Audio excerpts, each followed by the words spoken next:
不過好彩，今屆世界盃我哋見到好似手球證係執得比較鬆啲啊！法比安奴兩隻手掂完先入波添啦嚇。咁啊，但係嗰啲就過去啦，已經判咗入球。呢個波強勢有機會，迪科爾啊！呢個變陣成功嘅喎，傳得靚，射亦都靚，右路槍個波出嚟啦，可以話啱啱好啊！聚到喺迪科爾面前啦，打遠腳一揞咧，將個波揞入網。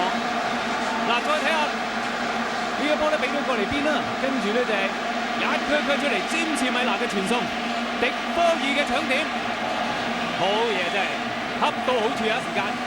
嗱，聚到落嚟，迪科爾就快過你一步，將個波一揞，康丹諾域見到個波咁近飛緊埋嚟，都好難真係撲得到啦。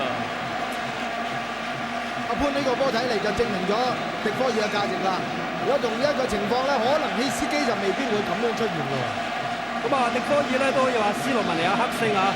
咁啊，之前啊記者提到啊，嗰一場嘅友誼賽喺溫布萊球場，佢亦都有波入。咁啊，所以話咧可能都有少少啊，覺得個老禮啦，就呢場波咧俾佢打正選，卒之亦都咧就成功啊，令到英格蘭喺上半場打咗一半嘅時候咧，1-0領先斯洛文尼亞啦。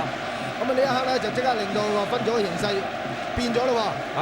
咁啊，如果以呢個比數完場咧，英格蘭嘅分數就壓過斯洛文尼亞㗎啦。咁而斯洛文尼亞咧就變咗好大危機會出局㗎。咁所以咧，其實而家嘅斯洛文尼亞咧應該就要轉變個心態啦。咁啊，如果開波嘅時候咧仲有啲保留，希望求穩嘅説話，而家唔到你再用同樣嘅心態㗎啦。